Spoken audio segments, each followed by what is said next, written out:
Well, President Biden has announced that American troops will be pulled out of Afghanistan by September 11th of this year, which would put an end to a nearly 20-year war. Well, President Trump had the exact same idea, except the media didn't cover it very favorably. Let's take a look. Last year, CNN reported that Trump's decision was worrisome to diplomats. But now, President Biden is an effective leader, just finishing what Trump couldn't. All right, joining us now to discuss is former White House advisor to President Trump and host of America First on the Salem Radio Network, Dr. Sebastian Gorka. Seb, welcome to the show. Always good to see you, sir. Thank you kindly. Thank you kindly. Great to be a part of the Newsmax team now with my own show. Yes, welcome. Sunday welcome. nights.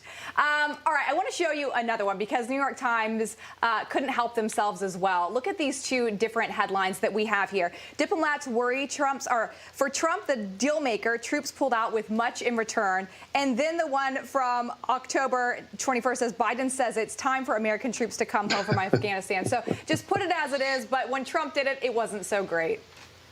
All right. Can I tell a little story from the White House? I've been watching Sean on Instagram and Facebook and Twitter with this. He has these great, throwback moments to the White House. Here's a story for you on Afghanistan.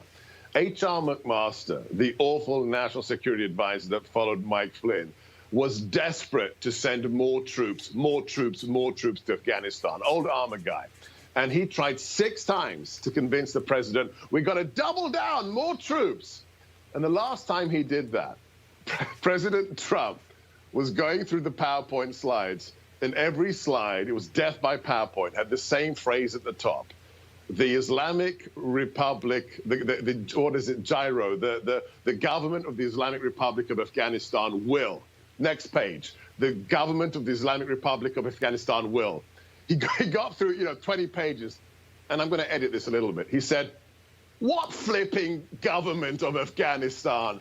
President Trump always saw through the bull garbage. And he said, there's only one reason we're in Afghanistan, to make sure that they never use that territory to attack Americans in America again. Nothing else, period, end of story.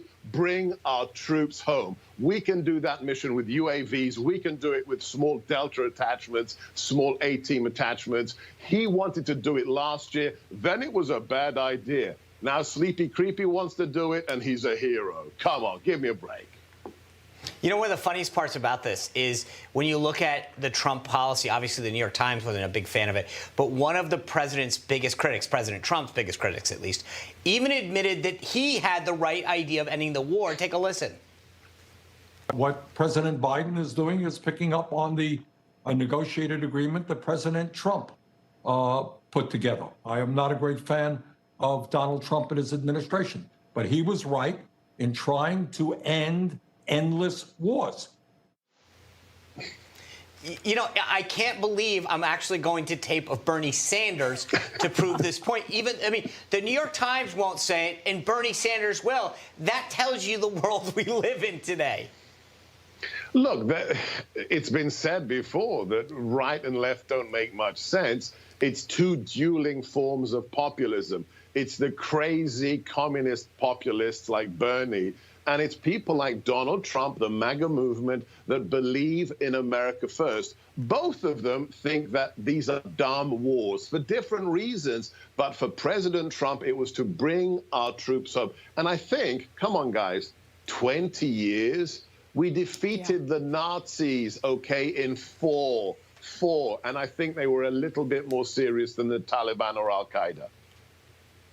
You know, speaking of the Middle East, Seb, President Biden has talked about re-entering the Iran nuclear deal. And now you have Iran saying that they're going to up their uranium enrichment to 60%, 90 being what is needed to make atomic bombs. So they're getting closer. The most they've done so far is 20.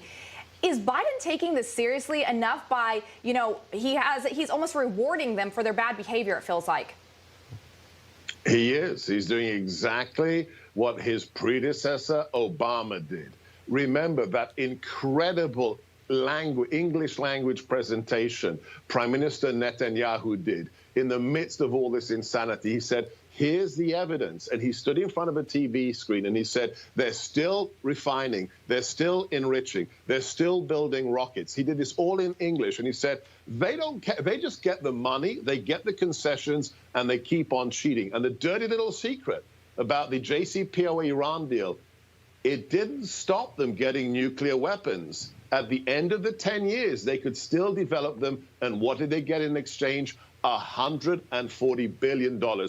It was a disaster then. One of my proudest moments in the White House is when we convinced President Trump how to kill the Iran deal. And now, like those zombies from The Walking Dead, it's coming back because of Biden. Do you think, Seb, of all the policies, we don't have a ton of time left, but is this the one that gives you the most pause?